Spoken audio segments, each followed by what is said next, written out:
नमस्कार, मी आहे जान्हवी. श्री स्वामी समर्थ.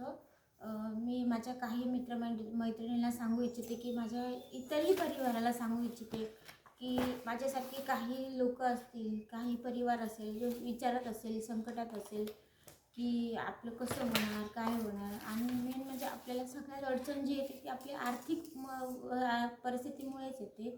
त्याच्यामुळे माझ्या ज्या ज्या ह्याच्यातनं मी गेली त्या ह्याच्यातनं म्हणजे माझ्या संसाराला आज 10 वर्ष पूर्ण झाली. सो मी ज्या संकटातनं मी गेली किंवा इतरही लोक त्यातनं जाऊ नये किंवा त्यातनं त्यांना मार्ग सापडावा, ह्याच माझा एक हेतू आहे. सो माझ्या 10 वर्षाचा जो अनुभव आहे, जे मी शून्यातून आज माझं विश्व निर्माण केलं आहे, तर ते तुम्हाला मी सांगू इच्छिते. आणि मेन म्हणजे ते शक्य झालं फक्त स्वामींमुळे. काही एके दिवशी अशीच मी खूप अडचण होती. घरात पण नवऱ्याशी भांडण झालं होतं आणि आदल्या दिवशीपासून मी उपाशी होते.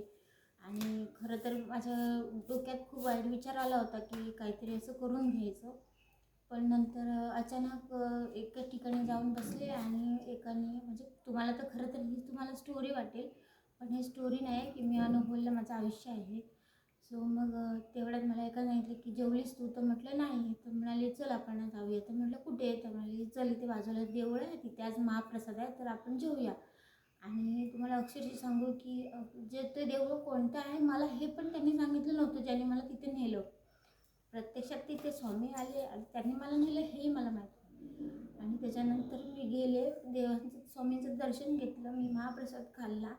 आणि अचानक म्हणजे थोड्या वेळाने ना माझी मनस्थिती एवढी चांगली झाली की मला असं वाटायला लागली, अरे माझ्या आयुष्यात कुठलीच संकट नाही आहे, मी काय एवढं टेन्शन घेते आहे, मला काय असं झालं आहे आणि मी का भांडले आहे नवऱ्याशी. म्हणजे मी भांडली नव्हती, काहीतरी घरात छोट्या गोष्टीवर वाद झाला. मग मी संध्याकाळी घरी आले. माझा मुलगा शाळेत गेला होता, मी त्याला शाळेतनं घरी घेऊन आले. आणि संध्याकाळी माझे मिस्टर जसे घरी आले तसं त्यांना मी छान असं जेवण केलं. आणि मग आम्ही जेवलो. ते जेवताना मी त्यांना हाक मारली, ओ ऐकतात का?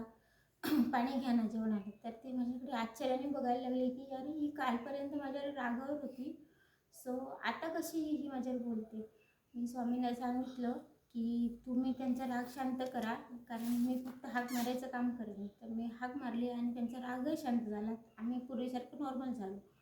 सो आता ज्यांना ज्यांना जे जे स्वामी संकटात अडकले म्हणजे जे जे अडचणीत अडकले आहेत ते त्यातनं स्वामी सोडवणार. सो मी तुम्हाला छोटे छोटे मार्गदर्शन करून सांगते की स्वामी माझा काय अनुभव होता आणि मी कशी यातनं बाहेर पडले हे मी तुम्हाला सांगू इच्छिते. की हे बघा, पहिले तर तुम्हाला पूर्ण आधी तुमची जी मनातली आतली जी तुमची कॉन्फिडन्स असतो ना, तो कॉन्फिडन्स लेवल स्थिर होण्यासाठी तुम्ही सुरुवातीला काय करा की हे असं छोटंसं एकच घोटाचं असं पाणी घ्या तांबण्यामध्ये. आणि हे पाणी भांडे हे तांबण्याचंच असलं पाहिजे. आणि त्यात एक अशी अगरबत्ती पेटवून घ्या. आणि हे तुम्ही ती अगरबत्तीचं धूर जे आहे ना, ते राग जी आहे ना, ती पाण्यात पडेल असं करा. असं तुम्ही ती अगरबत्ती ठेवा. जशी जशी ती पेटत पाठी येईल तशी तशी तुम्ही ती पुन्हा पुढे पुढे सरकवत चाला. त्यानंतर स्वामींची स्मरणिका घ्या. स्वामींची स्मरणिका फक्त रुद्राक्षीची माळाची स्मरणिका स्वामी म्हणजे लेडीजांना चालत नाही. इतर तुम्ही लाकडी घ्या किंवा इतरही कुठल्या विविध प्रकारचे मिळतात, बाजारात मिळतात. सो ती सुद्धा तुम्ही वापरा.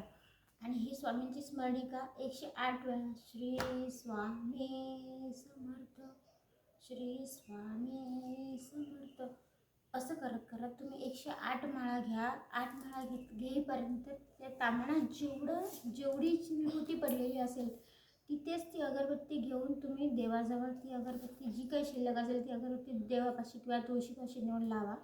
आणि त्यानंतर ह्या तांबण्यातलं पाणी तुम्ही श्री स्वामी समर्थ म्हणून तुम्ही ग्रहण करा.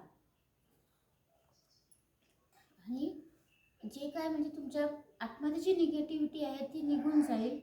आणि आपला परिवार, आणि जर तुम्हाला यातून पूर्णपणे बाहेर पडायचं असेल किंवा जर मी तुम्हाला सांगितलेली गोष्टी तुम्हाला जर माझ्या काही पटले असतील तर मला प्लीज सपोर्ट करा आणि आपला परिवार वाढवा, जेणेकरून आपले असे कितीतरी संकटात असलेले लोक त्यातनं बाहेर पडतील याची मला खात्री आहे. श्री स्वामी समर्थ. बंद कर.